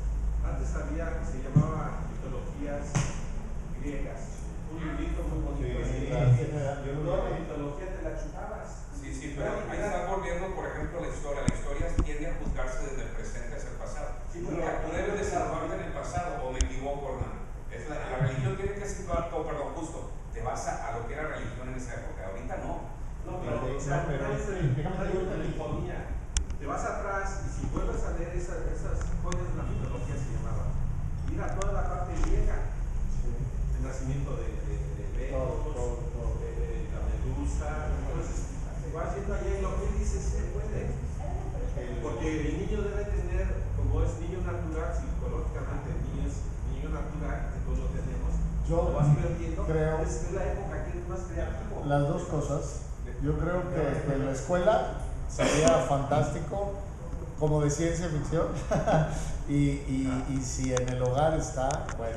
Sí, yo creo que incluso en una que otra antología de libros de prepa donde vienen los textos han incluido a Bradbury. Eso, yo creo que el problema está en el gusto del antologador, que pues sí ven a la ciencia ficción como un género menor y no la incluyen. Y ya si en caso te la topas en una antología en la prepa, pues es porque al antologador de esa antología le gustaba Bradbury. A mí me tocó, lo que pasa es que soy más bien que ustedes, a mí me tocó, y válgame el ejemplo, porque no es la misma escuela ahorita la de hoy, el colegio americano. A mí me tocó, los libros de literatura traían ciencia ficción. Oscilaba entre Shakespeare, porque fue mi primer contacto con Shakespeare, y ahí tenías que aventarte Romeo y Julieta. Me tocó leer un cuento de Ray Bradbury que no he encontrado, que es La máquina voladora, y uno de Isaac Asimov. ¿Estás hablando de la prepa? No, de secundaria. Pero ni siquiera ahorita en Estados Unidos existen esos planes ya, o sea, ya también tenían por ser autores americanos contemporáneos en esa época, que estaban vivos todavía con todo el peso y escribiendo. Pero yo lo que me refiero es que ni en Estados Unidos hay eso ya está, los cursos de lo que dicen ellos English ya no existen también, igual que los de música, arte, todo ha sido retirado ya del currículum. El de filosofía, exactamente. Fue lo primero que sacaron. Mira, Mike, yo voy a tratar de contestar tu pregunta y compartirlo a todos. En este caso la respondo como director de la carrera de letras en la UDEM. Va mucho más allá en el sentido de que, por ejemplo, ahora lo que estamos tratando de enfrentar en la academia es el imperio de la novela. Porque 9 cursos llevamos, por ejemplo, cuando las hicimos, yo luché muchísimo para que hubiera literatura mexicana 1 y 2 terminar. Y luego decía, y que la 2 por lo menos el 50% sea literatura del norte, del noreste. Porque nosotros hablamos de gente de mi generación, ¿no? Digo yo, pues Toscana y Parra y Hugo Valdés y Felipe Montes. Y si nosotros mencionamos nosotros, y no están muy adentados, y la pregunta que yo les hacía en la academia es, a ver, vamos a tratar de hacer una radiografía, ¿sí? Clara. ¿Cuánto es prosa? ¿Cuánto es poesía? ¿Y cuánto es géneros dramáticos? Es impresionante, ¿no? El imperio de la prosa, el 80%, porque tiene mucho que ver lo que los maestros, y qué es el canon que está apuntando. O sea, a mí el canon de Harold Bloom lo aborrezco, porque es clasificar y darle valor a algo sobre otra cosa, que en teoría multicultural y posmodernidad es completamente equivocado. No, es que es lo máximo, Harold Bloom, es que es una payasada el andar dando cánones. Esto sí es válido, esto no es válido. Acabo de pasar por comités curriculares y ni siquiera se mencionaba. Yo te digo que es una excelente herramienta para poder leer más el género de ciencia ficción, sí lo creo. Sí, en ese sentido, creo que yo, toda persona que se ha acercado en alguna vez en mi vida a decirme, oye, quiero leer, nunca he leído nada en mi vida, Crónicas Marcianas, no hay pierde. Sí. Y los cuentos de Horacio Quiroga, ese doblete, si no te gusta ese doblete, es que no te gusta leer, no te preocupes, no te sientas mal, no pasa nada, si no hay bronca, pero si el doblete Horacio Quiroga, Bradbury no funciona, no, más. Bueno, luego ya le sumas pop también. A ver, el caballero es más complicado. Ya el compañero de atrás. Una analogía con la medicina de la ciencia ficción o especulación científica. Que hace 200 años el trasplante de corazón era ciencia ficción, como ahorita es ciencia ficción el trasplante de cerebro. Para los médicos, quizá en un futuro sea una realidad, pero ahorita es una ciencia ficción. Sí, es verdad, claro. Yo quisiera encargarle a los científicos, para que dejara de ser ciencia ficción, que algún día la humanidad nos pudieran incluir branquias o alas, y creo que sería maravilloso. Sí, imagínate qué maravilla que pudiéramos. Oye, es que ¿por qué no? ¿Por qué no? Ahorita decimos, o que dos personas del mismo sexo puedan tener hijos, verdaderamente. Eso va a suceder. Fíjate, bueno, afortunadamente, a veces a un personal, un hermano mío ya murió. Y pues fue mi guía casi toda mi vida. Y él se asustaba porque yo le contaba esto que estábamos platicando aquí. Se asustaba. Digo, pero imagínate, en vez de tomar un cuerpo que haya ese tráfico de órganos, que a través de la genética se crean millones de corazones, cerebros. Ya está, va. Y entonces eso es para bien de la humanidad, porque de repente la ciencia ficción también pone todo lo trágico y lo dramático. Pero hay cosas positivas de la ciencia. A través de la ciencia ficción, eso se puede hacer. Ahorita con las células madres que están trabajando, se pueden hacer maravillas, y eso es absolutamente ciencia ficción, y es la parte buena de la ciencia ficción. El átomo es buenísimo porque se puede estar molecular, que está ahorita todavía no controlada, como Chernobyl, que quitaron radiación, pero a lo bárbaro. Pero si puedes controlar todo eso, que para eso estamos aquí, la raza humana, para que todo eso que tenemos a nuestra disposición lo podemos hacer para mejorar nuestra raza. Yo no creo que al final nosotros tengamos que perecer, sino que debemos de ser, en determinado momento, como dice Ríos, que ahorita me bajo de toda esta ciencia de los traslados y la humanidad, dice, no será mejor que el ser humano cargue su responsabilidad en los hombros y vaya a un mundo mejor. Ese es algo precioso que yo leí en el centro. Yo, por ejemplo, ahorita que se mencionaba el clasificar esta situación, la mejor película de ciencia ficción que he visto en muchos años para mí es Melancolía, de Lars von Trier, y casi no hablan de ciencia, hablan de naturaleza humana. Y lo que provoca un caso que ni lo tiene por qué justificar. Planetota, ¿de dónde salió? ¿Por qué? Eso es lo de menos. O sea, estaba atrás del sol. Sí, eso es lo de menos, no tienes por qué. Pero habla muy bien de la naturaleza, una película en 2 partes. Un segundo, por favor. Y creo que a mí en lo particular, una de las grandes virtudes que tiene la ciencia ficción, porque empezamos por un poco los impedimentos, es que es un campo muy fértil para especular y para crear símbolos cercanos. La fantasía borgiana es muy complicada, increíblemente complicada, en comparación de la fantasía tradicional, sí, que es más la que dice, la de dragones y hechiceros, y bueno, dices tú, bueno, ¿qué tipo de fantasía estamos hablando? En lo particular, una de las grandes bondades de la ciencia ficción es que nos permite develar la metáfora y el símbolo mucho más cercanamente, ¿sí? Entonces, por eso, Melancolía, que vaya a chocar un planeta, nos sirve para ahondar más en la naturaleza humana, en la capacidad autodestructiva, ¿sí? También es uno de los mejores desnudos que he visto en muchos años, por cierto. Pero yo creo, José Luis, si no conocen esa película, es Melancolía o Melancolia. La primera parte es una historia familiar con una boda de muy alto nivel social en una casa de campo o en su mansión, ¿verdad? En el bosque. Y la segunda parte es que resulta que un planeta Melancolía va a destruir a la Tierra.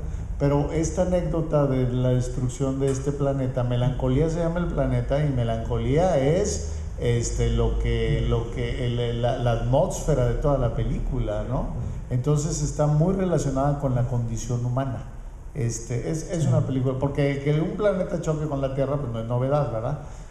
Pero que vaya relacionada con la condición humana, eso es lo extraordinario de esa película. Sí, yo creo que, por ejemplo, leemos Crónicas Marcianas, podría ser crónicas en donde sea, ¿no? Porque lo rico de Crónicas Marcianas es eso, está hablando del ser humano. Que sean marcianos, eso es accesorio completamente, ¿no? Entonces, eso es lo rico de la ciencia ficción. Nos puede acercar a un presente, a un futuro, a un pasado y problematizarlo, ese material con el que el escritor está trabajando, y a partir de eso crear esa ficción que puede ser una ruptura en contra de la ciencia, puede ser a partir de los avances científicos, hacer una reflexión sobre los avances, hacer una reflexión sobre la condición humana, hacer una reflexión sobre la religión, hacer un montón de cosas, ¿no? Creo que lo rico de la ciencia ficción es eso, ¿no? Que nos permite reflexionar como sobre el aquí, el ahora y el pasado y el presente, claro, y problematizarlo. Quiero decir, yo creo, y eso voy a hablar un poco como alguien de géneros dramáticos. Yo escribo más guión que obra. Siempre se dice entre los géneros dramáticos que el género más difícil es la comedia realista, porque siempre se entiende que la comedia es un género increíblemente difícil de dirigir, increíblemente difícil de escribir. Yo creo que también la ciencia ficción es muy peligrosa porque el asirte a esa verosimilitud, a esa probabilidad, si en las 2 hojas está muy mamón, ya no le creo nada, sí, se acabó, ya no te van a leer, página siguiente, esa fragilidad es el gran reto, porque como especula todo, ¿sí? Porque la ficción tradicional, hay una empatía en uno y no se anda diciendo, no, esto no ha sucedido, sí, entra completamente. Entonces la premisa de la literatura de ciencia ficción, en el sentido de que te está mostrando algo que no es real, no es palpable, no ha sucedido, crea en el lector esta cuestión de incertidumbre. Entonces no me la creo, ¿sí? Y que la analogía con la comedia es, pues no se ríe la gente. Bueno, les comento, nos quedan 12 minutos para las 6, para terminar.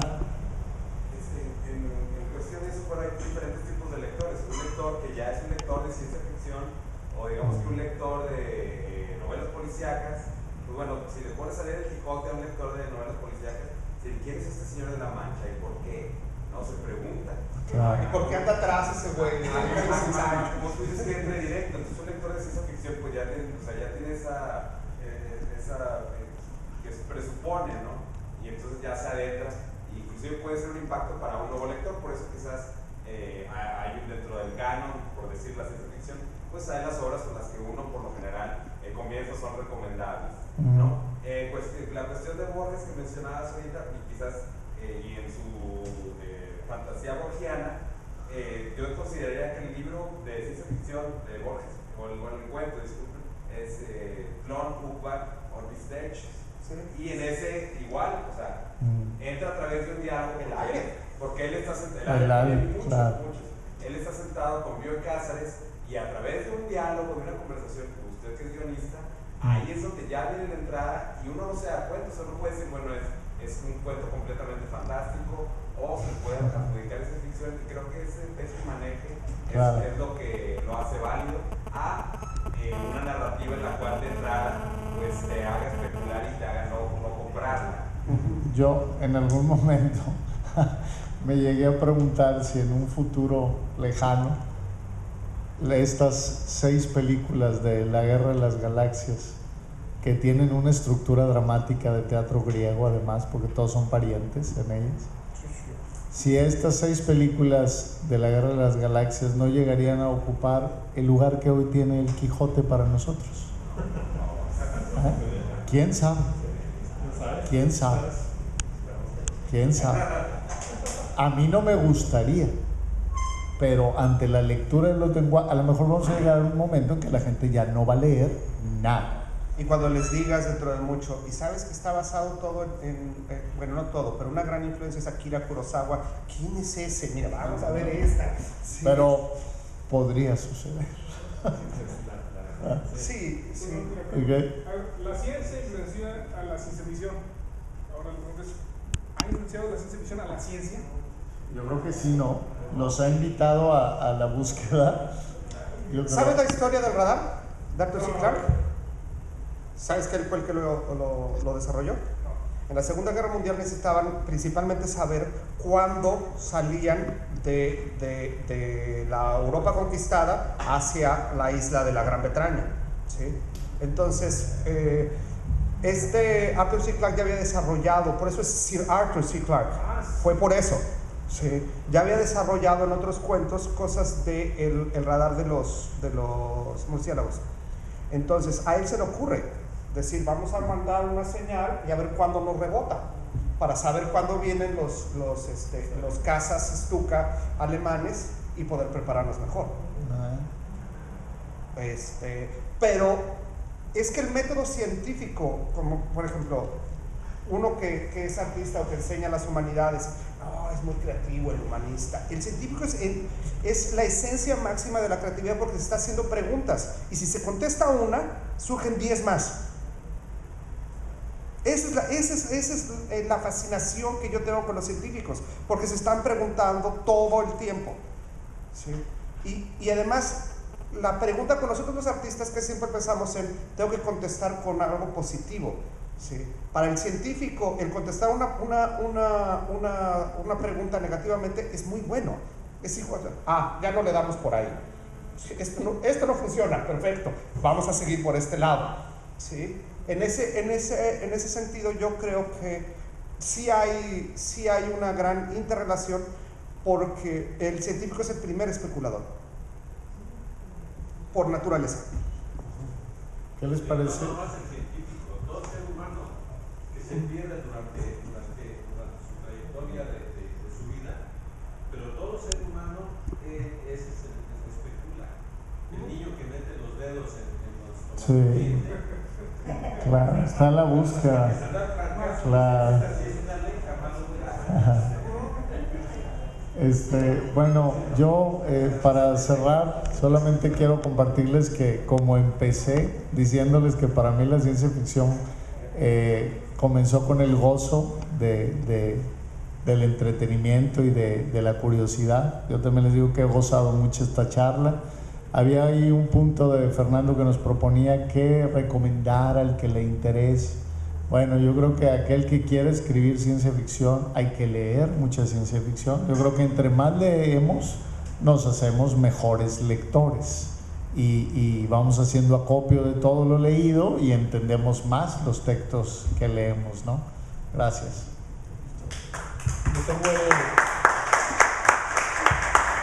Ahorita, como dijo Fernando Galaviz, que qué es lo que mantiene la ciencia ficción, yo tengo dos aspectos que todavía me tienen vivo. Es el anime japonés, el que tiene unos aspectos fantásticos increíbles que gracias al internet los he tenido, y como dijo también, mi admiración por la serie inglesa Doctor Who, que empezó en el 63 y todavía sigue, que está tan jalada que uno se la cree. Esa es la idea de la ciencia ficción. Sí, ciencia ficción. Han destruido ha reiniciado el universo en un episodio. O sea, entonces, no es posible. Es ciencia ficción. Eso es lo que me tiene interesado, de que puede haber un futuro para la ciencia ficción. Y yo espero, yo tengo 55 años y todavía sigo feliz de la vida, viendo, emocionado porque va a haber película de Dragon Ball. O sea, yo estoy fascinado con eso. Yo estoy fascinado con la ciencia ficción y es mi escapismo.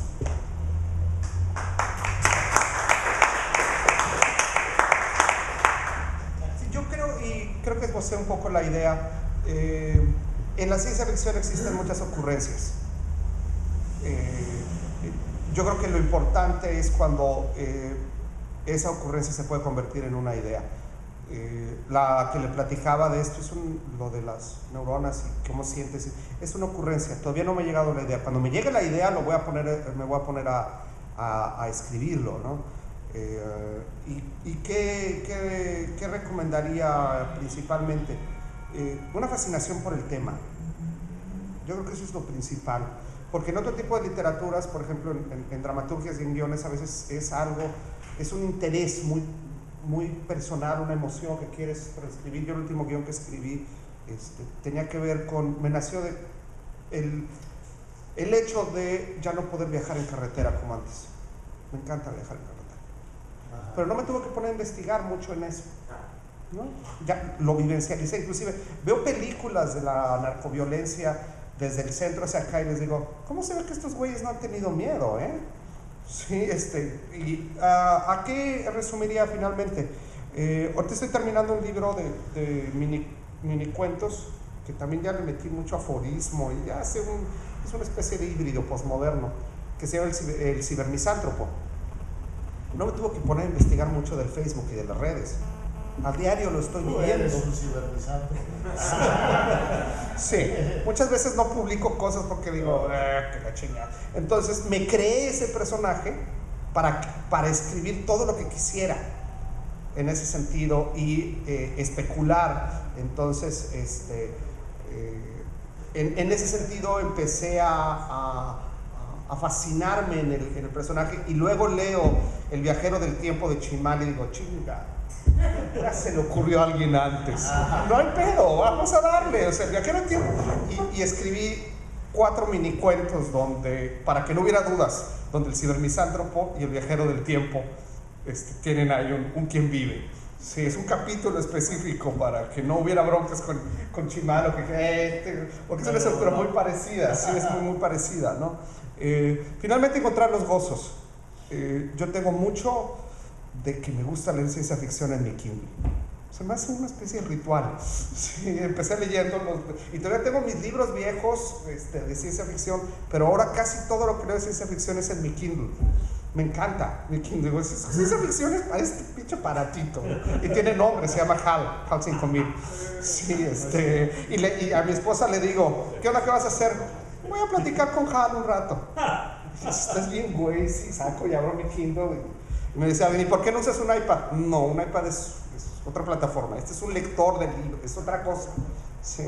Ese tipo de fascinaciones yo creo que para todo tipo de literatura sirven, pero en especial en la ciencia ficción, el que te fascine algo por un momento y que tengas la necesidad de estar leyendo un chingo de ese tema es un detonador primordial.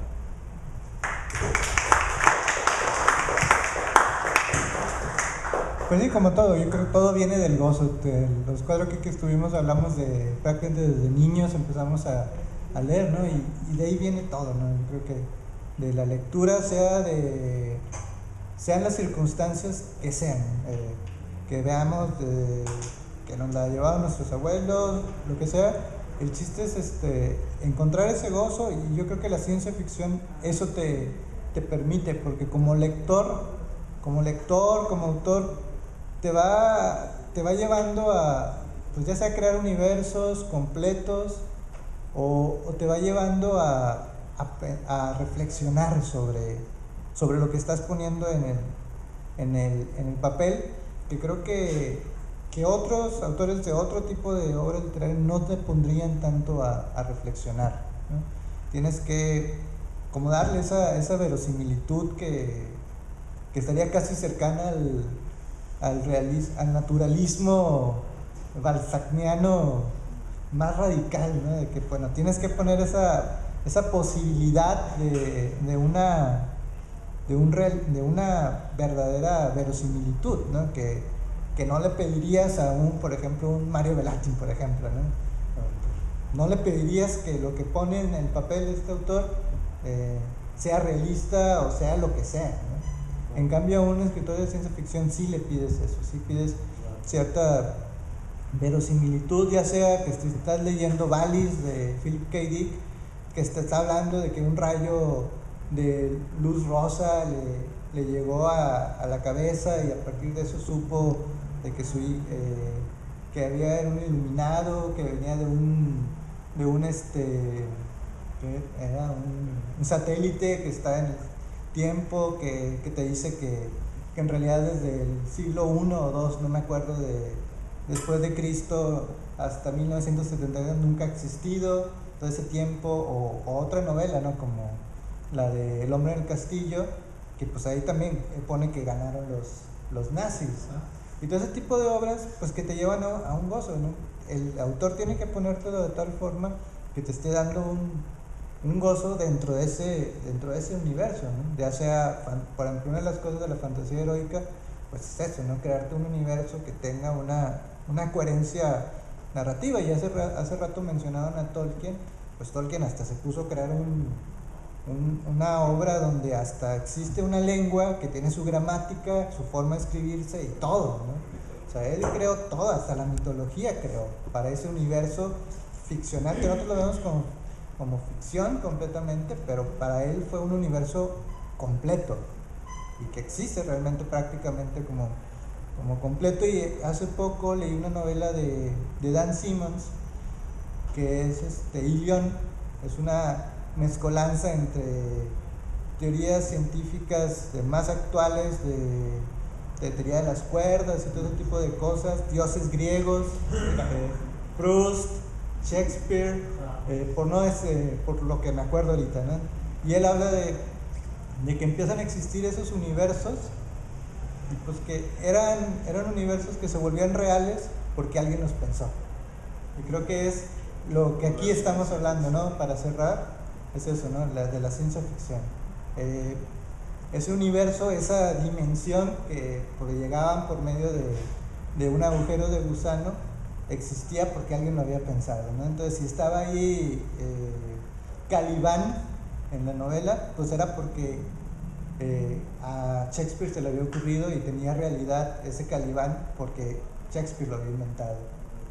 Entonces, creo que un poco lo que con eso cerrar. Muchas gracias. Gracias, Fernando.